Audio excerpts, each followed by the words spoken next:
Outdoor Warehouse brings you the For Every Adventure podcast, where seeking adventure is a lifestyle. Chanel, to sum it up, peak entertainment today. Oh my goodness, Kyle. Yeah. We had a great chat with Erik today and all about summiting Kilimanjaro, what you need to do to prepare mentally, physically, what to pack. Absolutely everything is in there. And I'm inspired. How about you? I'm inspired. This is the For Every Adventure podcast. Climb in as we learn everything we need to know about the great outdoors. Hey, Chanel. Kyle. I'm sitting on the top of Kilimanjaro. Wow. Yes, thinking of a new tomorrow. I wish I knew the lyrics. You I can do sing love it for Johnny us. Clegg. No, I don't want to send the people away. But you said the word Kilimanjaro, which Yes. is obviously that is very exciting. And that's what we're talking about today. It is. Hello, welcome to For Every Adventure. My name is Kyle. Chanel is here, and we are ready to climb a mountain today, huh? Well, we're not physically ready, but a mental mountain I know we're of very information. far from physically ready. Wow. But- Speak for yourself. Come on. No. You're probably between us the more fit one to go to take on Kilimanjaro. Maybe I'm yeah. just more realistic at Yeah. this stage. We'll be calling it Kili from here on out. Because our guest yeah. today, he's already taught me some slang. So that's going to be it from now on. That's going to kill me for sure, but I'm really I want to know more. So let's dive right in. Take the plunge into outdoor adventures with Outdoor Warehouse and the For Every Adventure podcast. Calling all adventurers. Live the ultimate outdoor adventure with Outdoor Warehouse, your go-to one-stop destination for top quality outdoor gear and apparel. Save with our March promotions from 14 March to 7 April 2024 on brands including Natural Instincts, First Ascent, National Luna, Stanley, and so much more. Grab our leaflet in-store or download it online. While stocks last, T's and C's apply. Outdoor Warehouse, for every adventure. So we're so excited to welcome mountaineer, explorer, adventurer. I mean, he's also a business owner, from what I understand, even an author. So we're going to speak to this incredible man called Erik. And his company that you can go and look up is Xplore This World. And I think that's exactly what Erik has done. Welcome. Good morning, guys. How are you doing? Great, thanks. Thanks for joining us. We are ready and excited for this conversation. It's always a pleasure to talk about the things that we love doing and the places we enjoy going to. Exactly. And you particularly like going to mountains. So where did your love for mountaineering come from? Where did it start? It's such an incredibly difficult question to answer because I actually cannot pinpoint one moment in my life where it was decided or it kind of happened that I need to go to mountains. It stems back to high school. We were always hiking, and obviously, I'm old enough that I could still hear animals speak when growing up. And we were always outside. Okay. We were always outside and exploring and floating boats down rivers and doing stuff. And I remember vividly in high school already planning, we would go hiking every chance we got. In high school, we were planning trips to Nepal and going to do crazy things. Wow. So it has always just been part of my life and what I enjoy doing. That's just amazing. So when it comes to Kilimanjaro, which is what we're going to tackle that one today. Have you been? Did you summit? And if you did, when was your first time? Yeah, I've been a couple of times and I've summited a couple of times. Fortunately, Kili is not one of those that I've not summited. Most of the mountains, a summit is never guaranteed. Okay. And we can talk later about how I very strategically shift focus away from standing on a piece of the planet. But I've got a whole bunch of summits, and I've been leading trips to high, cold places for about 20 years. Goodness me. Okay. And what makes Kilimanjaro a unique climbing experience for you? I think the fact that it's perceived to be in our backyard. That somehow makes it unique. It's for South Africans, it's really accessible. But what makes it truly unique is it's the only mountain in the world, actually, one of the 7, that is akin to walking from the equator to the South Pole. And, you're going to start Kilimanjaro in tropical rainforests. You're going to get a thunderstorm rain down on you literally on the first day if you're unlucky. And then you're going to walk through every one of the Earth's 5 climate zones, the Earth's 5 biomes, from tropical rainforest right up to Antarctic tundra. So it's like walking from the equator to the South Pole. We're going to start in high 20s, maybe 30s, hot, humid, and we're going to finish in minus 15. Wow. Well, keeping that in mind, you obviously need to be an expert. You need to have a certain set of skills to take on Kilimanjaro. I actually can't emphasize that enough. Okay. And where so many South Africans get into a lot of difficulty is that perception that I mentioned right at the outset, is that we think it's in our backyard, let's just go climb it. Europeans fall into the same trap. No one really understands the real danger that you're facing going to almost 6,000 meters. And so I find that a lot of South Africans, a lot of people in general, go to Kilimanjaro terribly underprepared from a physical perspective, from a mental perspective. And there is such a plethora of so-called guides and guiding companies that will take anybody willing to pay the right amount of money to climb Kili. And, every year that I go, there are people on that mountain that are in severe difficulty. The Tanzanian park authorities never actually release the figures of how many people are casevaced or how many people die on Kilimanjaro. But if you knew the numbers, you would actually take it far more seriously than most people do. Oh, my word. So how do you actually approach it then? I mean, where do you start? If this is a dream and you're just an average hiker, you've got the right shoes at least, and you've done lines ahead, but you're like, I want to do this one day. Where do you actually start? Well, I suppose the best place to start is just to keep doing what you love doing. So if you've done Lions Head, that's a great start.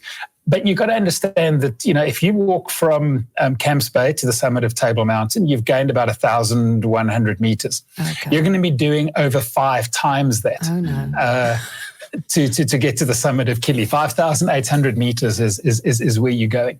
Okay. So once you've kind of got this outdoor lifestyle and you want to, and you feel that you want to push a boundary and step out of your comfort zone and get comfortable with being uncomfortable, then you're probably going to think, well, Kili is the next one. Often it's Everest Base Camp as well, but Kilimanjaro is a 4-hour flight away, plus VAT. And it's really accessible. And so your next step is then going to be to decide which operator you go with. And as I said, there are literally tens, if not hundreds, of people who will take your money and say, we're going to go to Kilimanjaro. And there are cheap options, there are slightly more expensive options. And how do you know where to start? Because if you were to go and Google, you're going to find everyone's content is the same. Everyone's done their search engine optimization and they can tell you a brilliant story. But the most critical aspect I find after 20 odd years of doing this stuff is that you want to go with the company or with a lead guide that you have a cultural connection with. There are basically 3 of us, 3 South Africans that are still personally leading trips to Kilimanjaro. I happen to be one of them. Only 3? And honestly, only 3. All the other guys that you're going to find in South Africa are booking agents. They're travel agents. So I would seriously recommend that you choose an operator that you have that cultural connection with, so that you know somebody when you go there. On our trips, if you book with us, you get a 3-month training program, a physical training program. We do 2 online or in-person theory sessions, one on your gear and equipment and one on altitude and medical. And the reason for that is I want to empower you as much as possible, to give you as much information as I possibly can so that you are comfortable with going into the unknown. Oh, I see. And then the next, what's that, second or third reason, or thing to look at when choosing someone to go with is to look at what time of year they go. And while Kilimanjaro isn't so much a seasonal thing as many of the other high mountains are, there are still better times to go.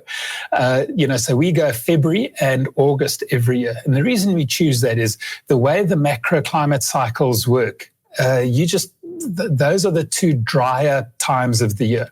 where you're going to have less rain in your tropical rainforest at the start. Because, like, seriously, walking for 5 days in wet boots sucks.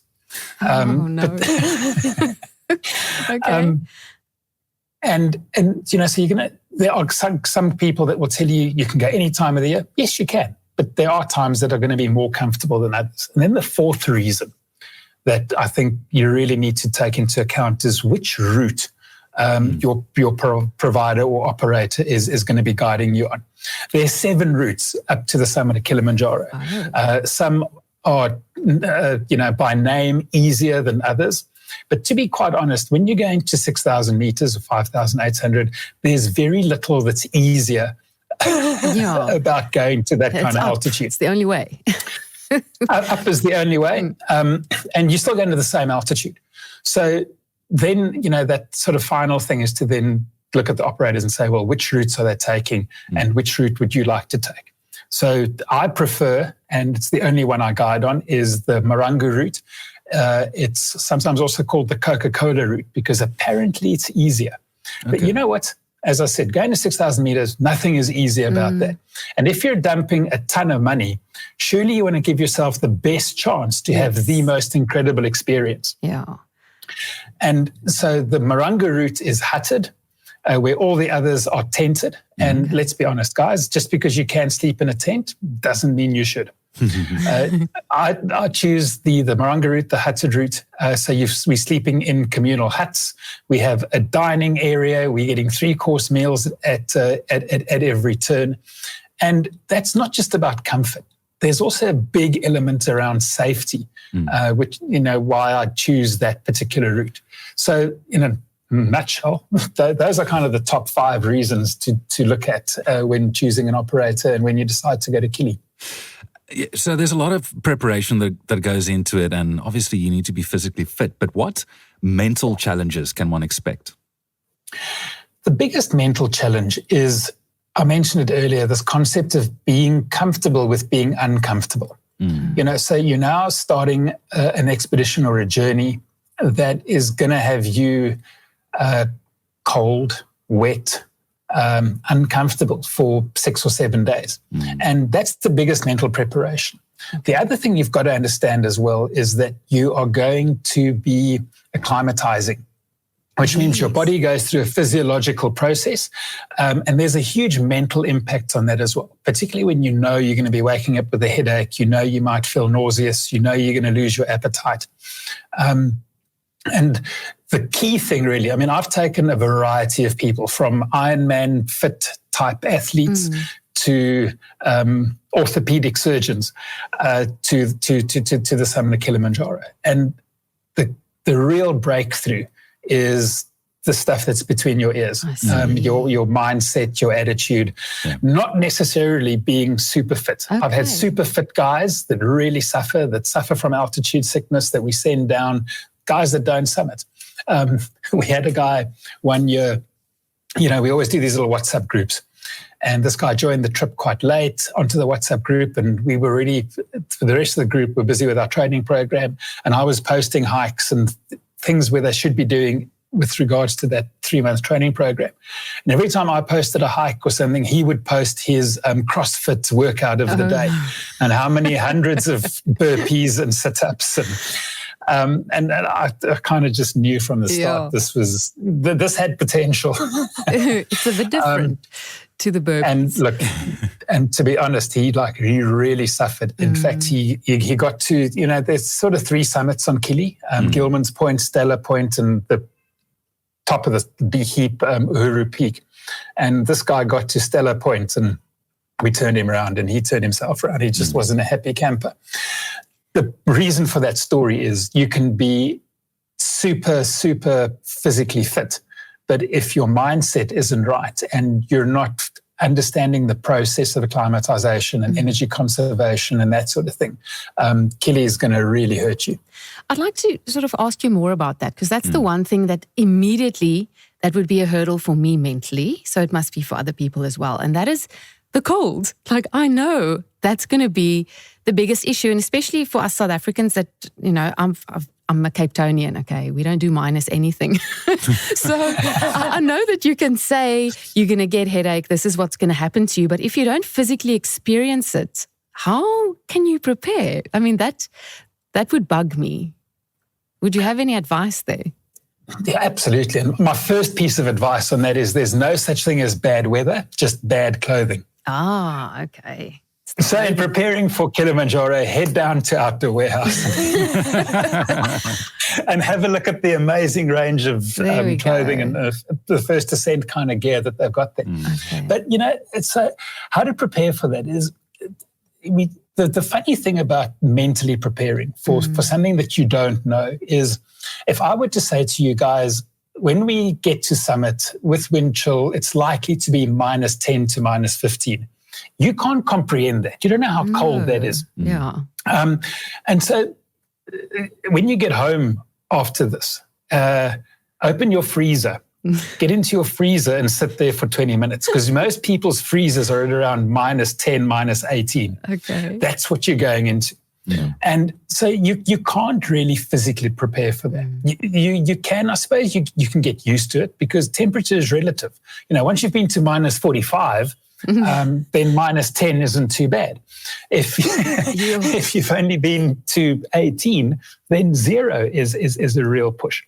But the key to coping with that is understanding clothing, understanding layering, and understanding how to use that technology in clothing and layering to actually just keep you comfortable.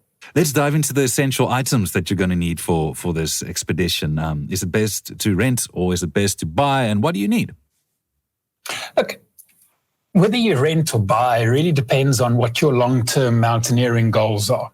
For a lot of people, Kili often is the introduction to high-altitude mountaineering. They might have been up into the Drakensberg at 3,000 meters, and they aspire to something more. They've started hiking and they want to push a boundary and tick something off a bucket list.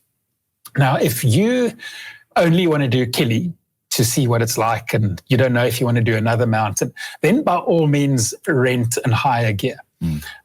If you have a longer term view, invest in gear. The bottom line, in investing in gear is that the gear is never going to get cheaper. A lot of the real high altitude stuff for Aconcagua, Everest, etc., that is all imported. And so your high altitude boots is linked to the exchange rate. It's never going to get cheaper. Okay. But there's also this misconception that you need a ton of very technical, expensive gear. And the advances in local produced gear, Cape Storm First Ascent, has been incredible. I did a test in my August summit last year on Kili. I wanted to see how light I could go in terms of clothing. Wow. Okay. Not numbers of clothing, but insulation. Yeah. Okay. So most people would say, you need a 8,000 Rand down jacket and et cetera, et cetera. So what I did was I went and I had my thermal base layer. Yes. I had a T-shirt. I had a First Ascent mid layer called a Power Stretch Top. Okay. And a 650 fill, literally like streetwear type down jacket out of the First Ascent range. Yes, that's a normal one. Those normal puffy jackets. Yeah. And then I took a hard shell, windproof, rainproof jacket called a First Ascent Vertex. Okay. That was all I took with me on summit bid. Sure. And I was as snug as a bug in a rug. The only time I put on the windproof, the hard shell, was at the summit because we were standing around for about half an hour taking photographs and enjoying the view as one does. And so the wind had picked up and I put the hard shell on. But up until that point, the thermal base layer, the T-shirt, the Power Stretch Top, and the 650 puffy jacket was more than adequate. That's amazing. I was amazed. It must also be because you're moving around. So you're moving all the time. So it's only when you stand still when that cold really hits you. Or do you feel it sometimes, like coming through? It's going to depend a lot on the weather you have on summit day. Remember this extreme cold you're only having on summit day because you're starting your summit attempt between 11 at night and 1 in the morning, depending on how the group's been moving the previous days. And so you're starting at midnight, so it's going to be cold. And most people will tend to overdress because they've heard these horror stories about how cold it is. But you want to be feeling cold and uncomfortable as you walk out of Kibo Hut.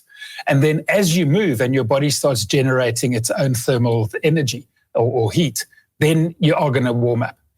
And there's some interesting thoughts around that heat as well, is that, we're going to feed you before you leave the hut at 10 o'clock, 11 o'clock at night. We're going to give you some food, some hot soup, liquids. But the heat generating effect of eating is actually incredible. And the difficulty is now you're walking, it's cold, you've got gloves on, and as you move, you're going to warm up. But then you're going to want to eat regularly, which means we're going to stop quite regularly. And now there's that discipline that comes in as well of, taking gloves off, and now it gets a little bit uncomfortable. And you're going to have the odd summit day where you're going to start in high winds and it's going to be colder than other days. And really, there's nothing to really kind of predict that. Other than, as I've mentioned earlier, the time of year that you go definitely has an impact on the predictability of conditions. But Kili, is very, very stable. My ex-partner in Xplore would have had his 20th Kili summit in 2019, and they never summited. It was just one of those 1% of days where the weather was atrocious. It was snowing, it was blistery, and they got to Gilman's just before getting to Gilman's Point, and they were like, "Nah, we're turning around and going back." Not happening. This might be a stupid question now, but I want to know, do you ever plan beforehand not to summit, or is that always the goal? Or what I'm saying is, are there times where people go, okay, no, we just want to get to that point, so we're only going as far as that? Or not really? I'm going to say something that's very controversial, and that I never plan for a summit. Oh. I'm not in the business, or Xplore, we're not in the business of selling a summit. Okay. And ultimately, if you attach as a person so much value to standing on a particular piece of the earth, sooner or later, that's going to kill you. Okay. I'm in the business of selling an experience, of selling an adventure. The essence of adventure is any endeavor of which the outcome is uncertain. And that's my focus point. And at no point, thank you. And at no point am I going to say to someone, we're going to summit. We may summit, depending on a bunch of factors, most of which that we can't control. And where that comes from is early days. And all the time people say to me, Erik, that's amazing. You've summited this mountain. What do you do when you get to the summit? And I can sum it up in a couple of things. Number one, you're feeling terrible. You're out of breath. You've got to head. This was not worth it. Okay. Yeah, I'm not doing a great job of selling this, am I? I actually wanted to ask you, when someone approaches you to join you on the summit, do you play open cards, obviously from the start, saying, listen, we're not planning to summit it. If we do it, it's a bonus, but it's about the experience. And how do they react to that? Very positively, because I think, for a lot of people, this concept of goal setting is something that kind of gets drummed into us from childhood, that we've got to set goals. But if you think about it, most of the goals that you set, you don't actually achieve. You just use that carrot, that goal, as inspiration to continue doing something. Now, in life, that will lead us to achieving some things. It'll lead us to failing at other things. On mountains, it'll lead us to achieve certain things, or it could kill us. Yeah. And the number one priority always for me is to have a great time, to have an amazing experience, but to come back alive with all our fingers and all our toes. That would be ideal. And parents and wives and husbands kind of like me for that. Okay. I can imagine. So very deliberately and very strategically at the outset, I shift the focus away from standing on the summit to having this experience. And a couple of things happen as a result of that. Number one, we get more people to summits than the average on the mountains that we guide. The summit average on Kili is probably around 65 to 68%, which again is crazy low. If you're thinking, the kind of money that people are. Last year on our August expedition, we had a 96% summit rate. Our summit rates are well above 80% on all the mountains that we guide. But so the first thing that we do is we shift the focus. So what we find is we get more people to summits. The second thing I find is that I spend less energy and time turning people back. People will turn themselves back because they're not ticking the box. They're not measuring their success by getting to a particular point or a particular summit. Okay. And then the thing that we find off the back of that is if someone doesn't summit, if someone turns themselves back, they don't leave the mountain defeated. And they are very, very likely to come back with us to the same mountain or to another mountain in the future. And for me, that is far more important than being able to say, I stood on the summit or on this particular piece of earth. The most critical thing, not just on mountains, but in life, is to know when to keep pushing and when to pull. It'll save your life, it'll save you energy, it'll save you frustration. That makes sense. Kyle mentioned earlier there's this story of the locals. Like that was very interesting to me. Their beliefs around Kili. Yeah, I read something about the first Europeans who wanted to summit the mountain. They were sort of warned by the local tribes that evil spirits guard the way there. And you made a very interesting point then.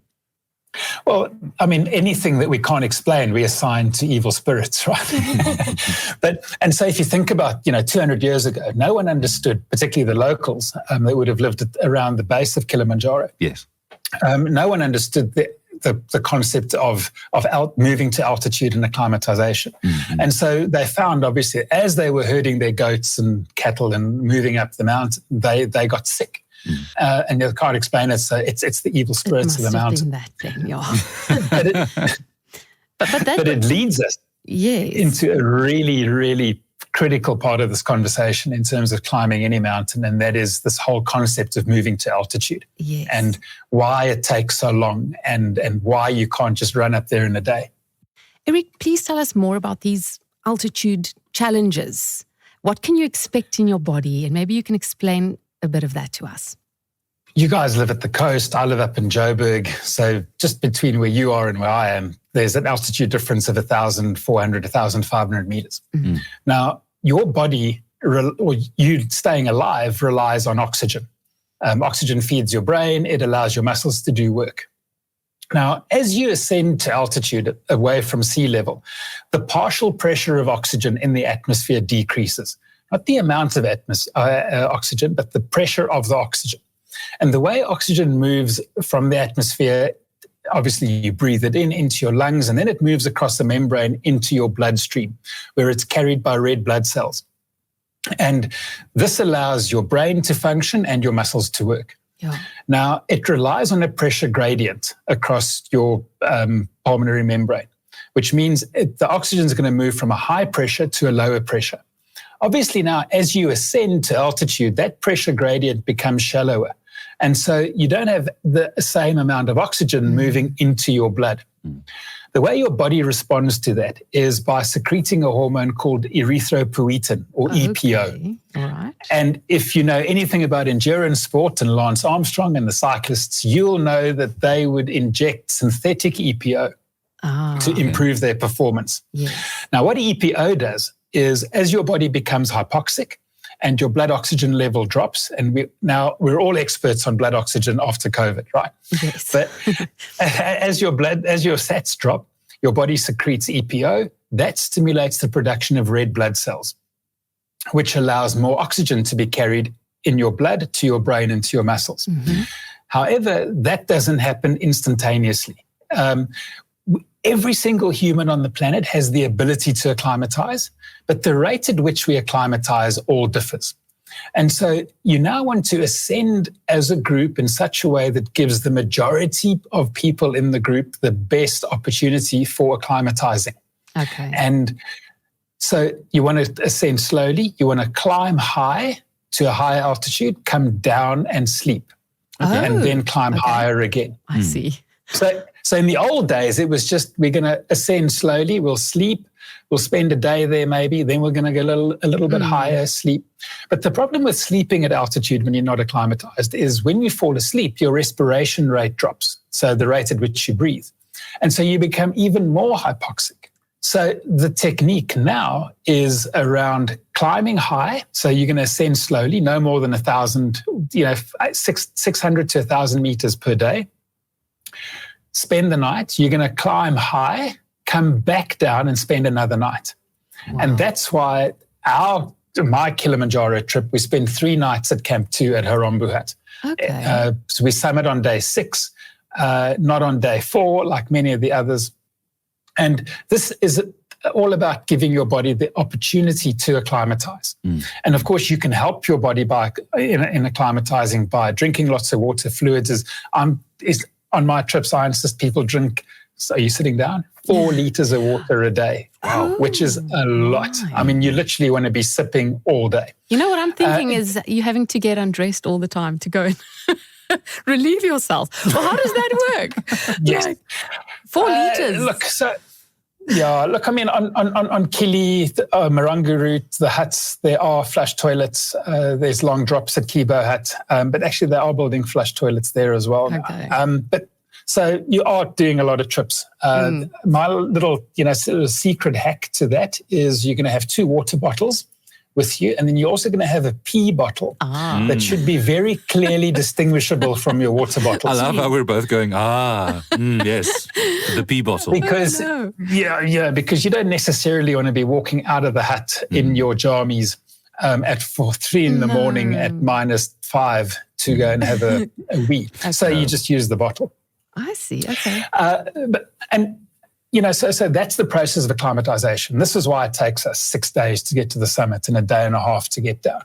So when you're in the hut and it's about, you said, between 11 and 1 o'clock in the morning and you're ready to do that last part of the trip, how long does that actually take? Like, are you on the summit when the sun rises, for the photos? In a perfect world, yes, we do want to be on the summit at sunrise. But so we plan our departure times based on how the group has been performing. And often we might even have 2 groups leaving so that we can kind of summit together, because that's all part of the community and part of the experience. Yeah. And so myself and my co-guides, we would decide who's going to leave at what time so that we can meet at a particular point, plus minus at the same time. And often you want to get to the summit around sunrise, but we normally get there sort of between 7 and 8 o'clock in the morning. So it's a good 6 to 7 hours from Kibo Hut to the summit. Spend a couple of minutes there, take a few photographs. Hopefully you can enjoy the view, because it could be cloudy and that sort of thing. And then you turn around and you go back down to get to Kibo Hut by around 10, 11 o'clock in the morning. We're going to then grab 3-4 hours sleep and then descend back down to Harambu Hut to spend our last night on the mountain back at Harambu. I can imagine after such a long climb, you get to that summit, you've now sort of reached that goal. It must be really lethargic when you're up there. Just the reaction, I bet you've seen a few really emotional people up there. Absolutely. We've had a young lady on one of the trips who actually climbed in memory of her father, who passed away a couple of years before. And, that was her driving force to come and climb. She's 14 years old. And that's why she wanted to come and climb. And so for her and for a lot of people, it is a really emotional experience. Also because you've been going through this process and you've come to understand this discomfort, and it's not always about the goal, but it's just about how to get through the next 5 minutes or the next 10 minutes. Summit day is really tough. I mean, I don't want to sugarcoat it, and I never do, but you are literally moving at the speed of turtles stampeding through peanut butter up this really steep Oh dear. And you're moving up this really steep slope, and you're moving almost like imperceptibly slowly. You're out of breath. You're not feeling great. And just when all of this ends and you get to the summit, the combination of relief, of the sense of enjoyment, lots of people have really teary moments at the summit. And I've read somewhere that the youngest person to do this is 10 years old, and the oldest, if I remember correctly, about 88 years old. So if you're listening and you're thinking, this is something that I would like to do, but I don't know if I'm too old, I don't know if I'm too young for this, the answer is no, you are. You can do it. Yeah, absolutely. I've taken a 12-year-old to the summit of Kili. I've taken a 15-year-old to the summit of Aconcagua, 7,000-meter peak. And there's a guy I know, he's gone up to Everest Base Camp at 5,400 meters at the age of 83. Wow. Really, really inspiring, huh? Yeah, I must say that's... Yeah, it's a combination between inspiring and guilt-tripping myself. Yes, but it gives you, I mean, there's hope. Yeah. If you can say you took a 12-year-old up, then I'm sure there's hope for most of us. Yeah, I would reckon so. You get the mindset right. Yeah. It really is about mindset. And, you know, what was so interesting with the 12-year-old is it was him, his mom was with us as well. And I thought he was going to be hard work. She was hard work. Kids have the most amazing sense of resilience, endurance, being able to just absorb discomfort. And so off the back of that, last year I started doing dedicated schools trips. Okay. So I arranged with, you know, my guys, and we do a dedicated schools trip at a really good price point. Because we need to get more young people to become comfortable with being uncomfortable. That's and wonderful. Understanding that with the right mindset, you can actually achieve remarkable things.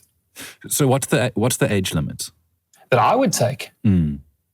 Young or old? Well, I think young. So 12 years, I reckon I would take 12-year-olds again. Right. My twins are 9 at the moment. They might be a couple of years off still. Yeah, I wouldn't say, well, when it gets to the older people, there's probably not an age limit. It's going to be about where you are physically, where you are mentally. Yes, and how much determination and grit you have.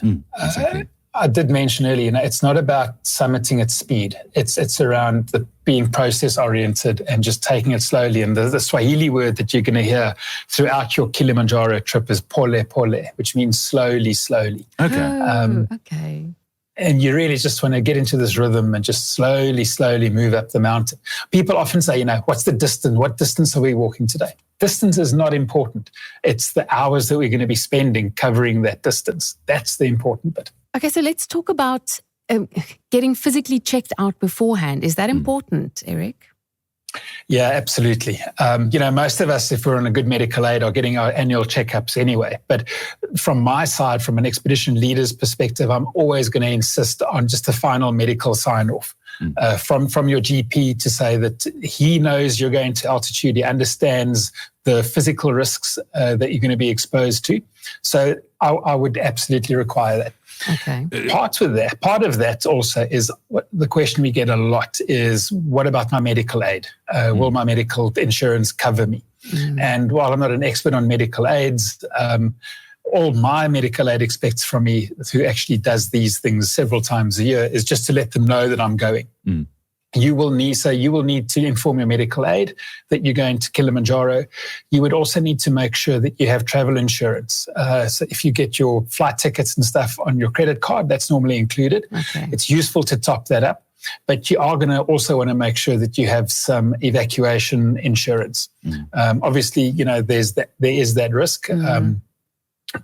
Last year, we had a lady who we took down the mountain. She was on early stages pulmonary edema, went down to hospital, got checked out. 2 days later, she was discharged, flew back with us. So no problems around that. Medical aid covered everything. Okay. So just make sure from your own peace of mind and for that of your family, you're going to want that medical checkup. I'm going to insist on it, and that your medical insurance is in place. How long beforehand do you need to do this medical checkup? A month or so before. A month. Okay. And then in terms of nutrition, I know you mentioned before that you eat well, but I'd just like to know, what can you actually expect? And do you need to prep for that beforehand? Do you start a month before the time eating differently? Or how does that work?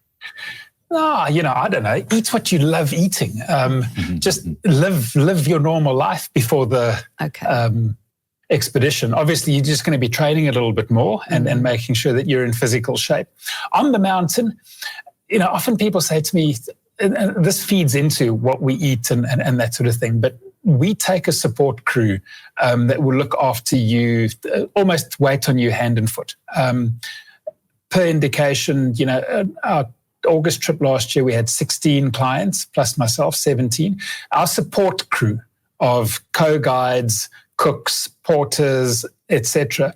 We had a crew of 37 people. Wow. To look after 17.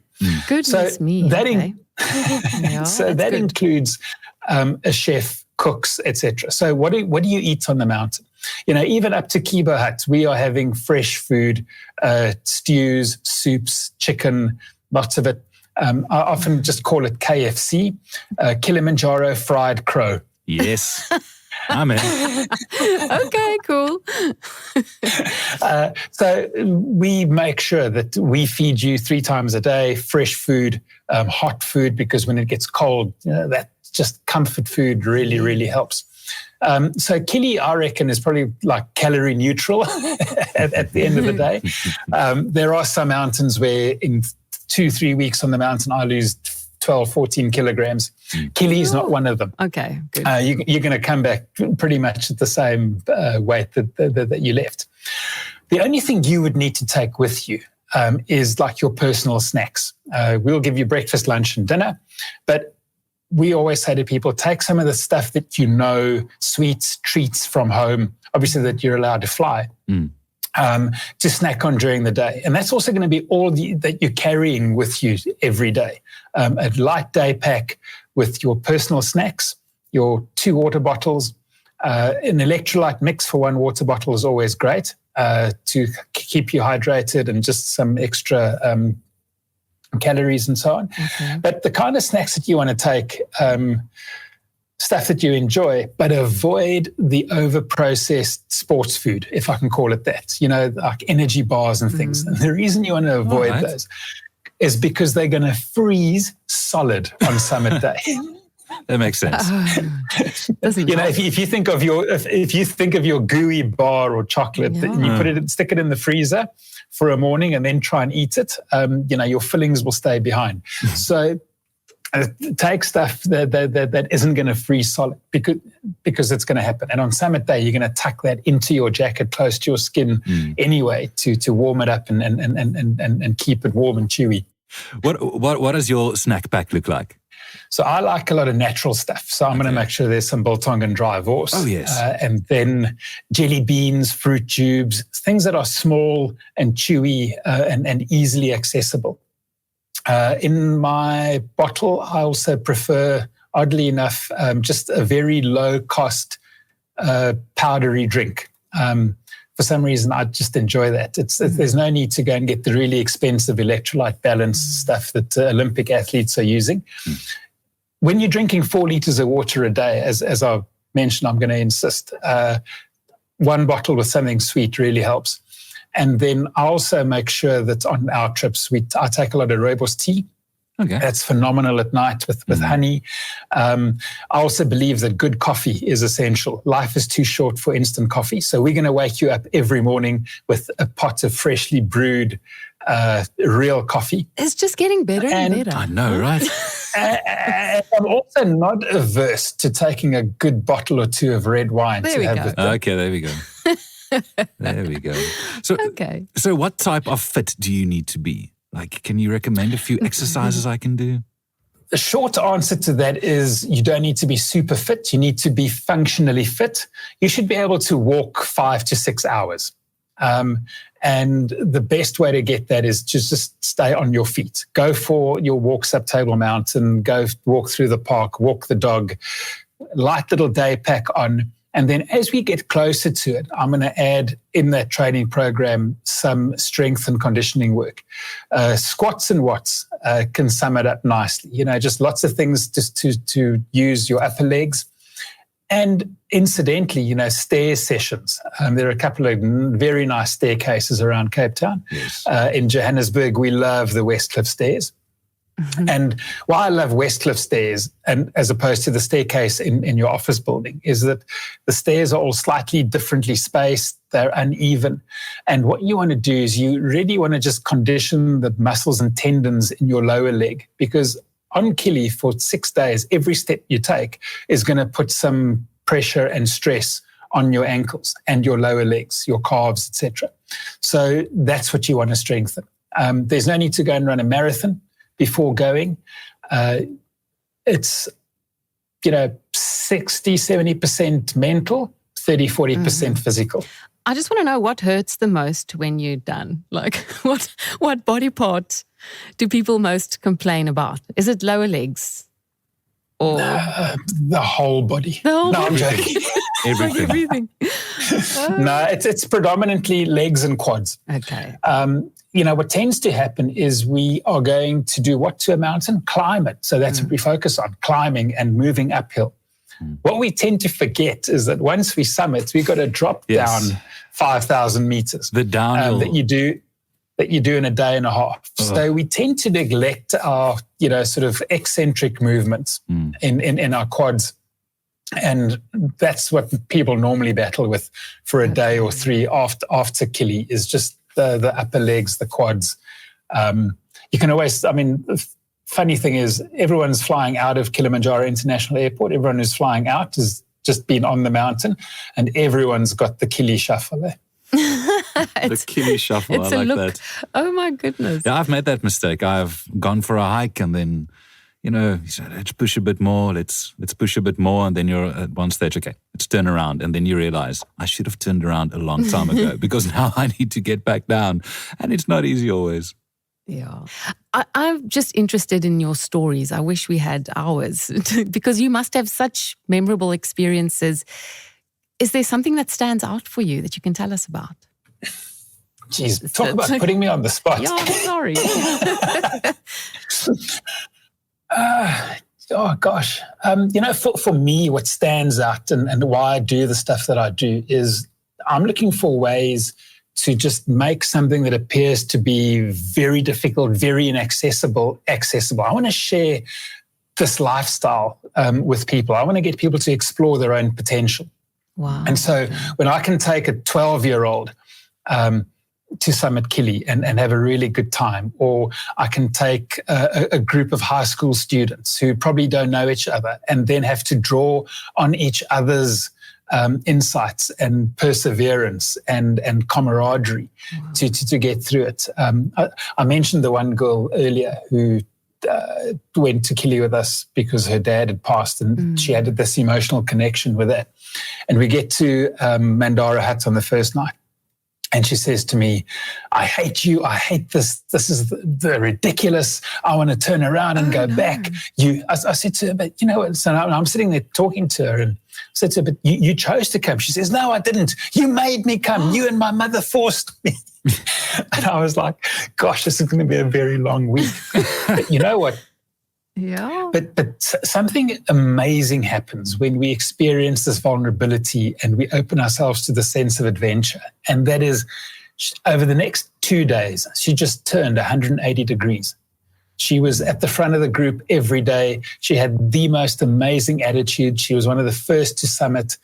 And that growth that people go through experiencing adventure, and whether it's Kili or climbing Table Mountain or walking the Otter Trail or whatever, when we step out of our comfort zone and we grow as people, those are the memorable experiences. It's not about standing on the summit. It's about pushing through the adversity and realizing that everything I achieve in life is the result of a conscious choice that I make, and that I have to keep making that conscious choice in order to grow as a human. Those are the memorable pieces, not standing on a piece of earth. That's incidental.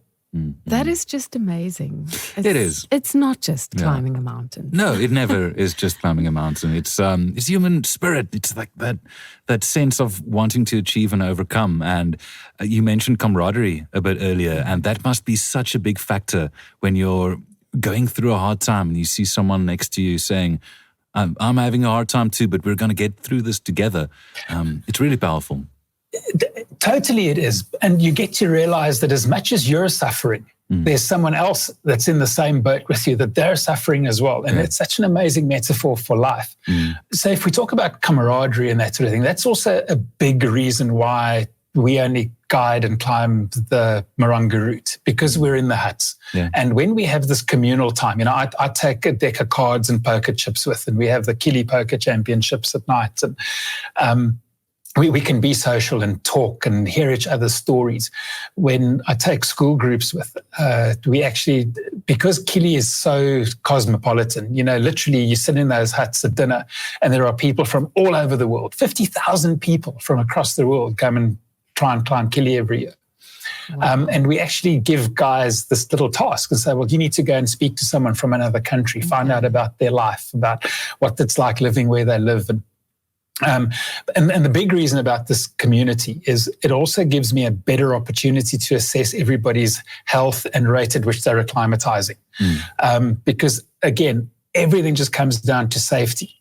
And so when we're in the hutted route and we're spending this communal time eating and talking, it gives me an opportunity to look everybody in my team in the eye and really assess how well they're doing, how healthy they are, how they're acclimatizing, over and above checking their blood oxygen level, which I do every morning, every night. So with breakfast and dinner, and I record that. And I want to see what those trends are in terms of their health and their acclimatization.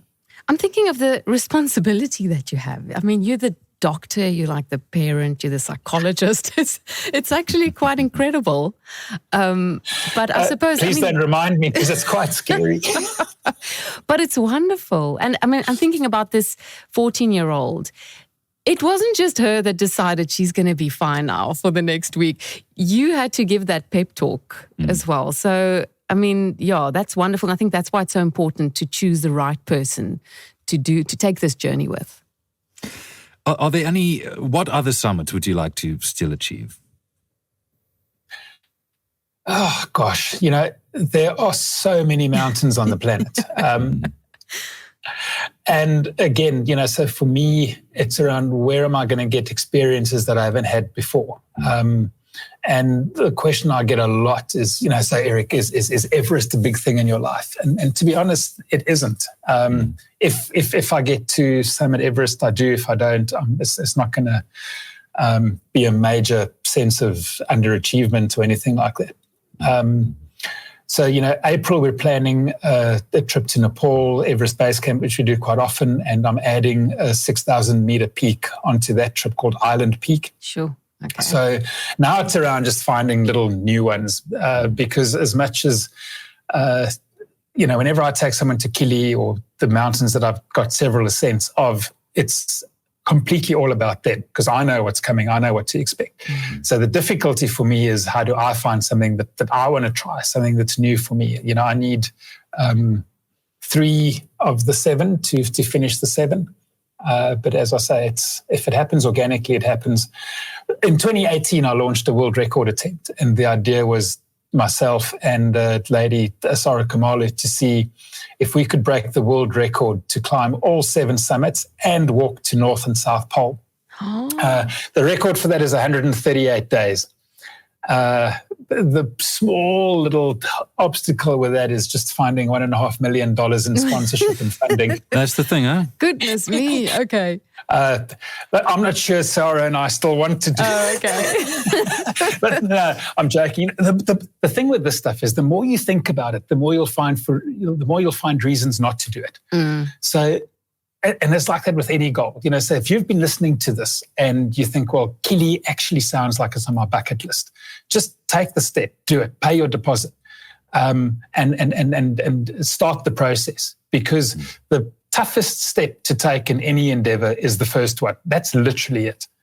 And then find the right people to hold your hand, to guide you, to give you all the information that you need. And you're going to have an absolutely rip-roaring time. The best advice. Thanks a lot. This was a really, really fun conversation. But stick around, because Erik has a few items he would like you to know about that you can get from Outdoor Warehouse.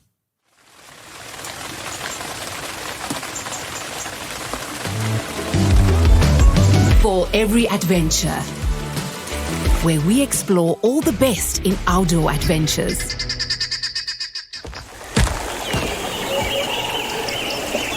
Embark on your next adventure with Outdoor Warehouse. Whether it's a one-day trek or a multi-day expedition, we have everything you need for your next hike. Discover top-quality hiking gear, from accessories and tents to cooking essentials, all-season sleeping bags and versatile hiking packs. Gear up for the outdoors at Outdoor Warehouse. Your hiking adventure starts here. Visit us online or in-store today. Outdoor Warehouse, for every adventure. So, Erik, obviously you need to be really prepared when you're going to take on Kilimanjaro. And we've spoken about the mental prep you need to do, the physical prep, but you also need a few things to make this journey easier.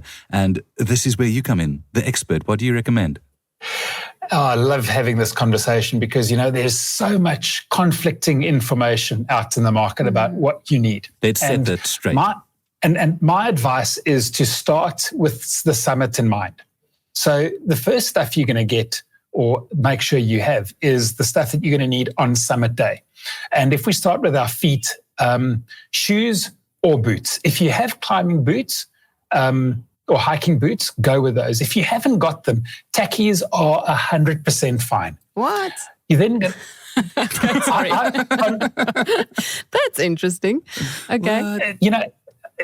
On almost all the mountains that I go to, I only go with boots above 5,000 meters. And the only reason I do that is because they tend to be a little bit better insulated to keep my toes warm. Okay. But tackies are more than adequate. Remember, 50,000 people a year are walking on the paths we're using to climb up Kili. So you're not scrambling up rocks or anything like that. But if we then just start at the feet, so I recommend 2 pairs of socks for summit day. One, a thermal sock, which are like gloves for your feet. Okay. So each toe has its own little sock to go into it in the same way that gloves are. Listen, that's fun trying to put that on in a cold hut at midnight. Oh dear. But and then a thick woolen sock over the top of that into your shoes. Legs and torso, you want to make sure you layer really well. So you're going to start with a thermal base layer on both legs and so if we go with legs, thermal base layer, first ascent, make a really nice thermal base layer. And then on top of that, a power stretch tight. Also first ascent product, brilliant. I've taken that to very, very high and not had any issues. And then trekking pants. I suggest on Kilimanjaro that you don't go with the zip-off trekking pants. Go with long trekking pants, because it keeps you cleaner, and even if it gets wet on day one, it's going to dry pretty quickly. So a pair of trekking pants that are moisture wicking, and that also will kind of keep your legs protected from rocks and branches and that sort of thing. Okay. And then in extreme conditions, and you're going to want to use that for your rainforest leg as well, is rain pants. So a hard shell for your legs that's going to keep you dry in case it rains. That's also going to double on summit day as wind protection. When we then get to our torso, again, you're going to go with your bamboo thermal base layer, a power stretch top, and then your a puffy jacket, a minimum 650 fill. If you want to spend the money or you want to hire a thicker one, the real bulky ones, go for it. I tried it last year at 650 fill with the power stretch top, more than adequate. Okay. And then again, your hard shell outer, that's going to be your rain jacket earlier on in the rainforest section, and your final layer of insulation. Gloves, vitally important. And there's a variety of gloves at Outdoor Warehouse. You want to get a thin liner and then your thick, preferably windproof glove on the outside. Again, a range with first ascent. And then for your head, beanies and a couple of buffs. Okay. And that is really all you need. Sunglasses are great for most of the days. Summit day, you're not going to use it much. Some people like to take ski goggles. If it gets really cold and the wind picks up, those are amazing to have, but it's not vital if you haven't got to go and drop a couple of $1,000 on ski goggles.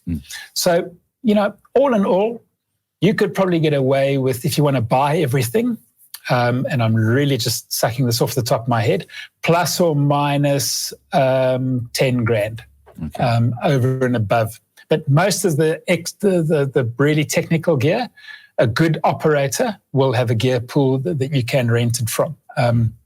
The other really important bit, of course, is not what you're going to be wearing during the day, but what you're going to be sleeping in at night.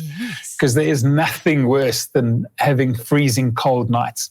And so there you're going to want to make sure you have a really good minus 10, minus 20 degree sleeping bag. Okay. I just want to know, how many pairs of socks do you need to take then?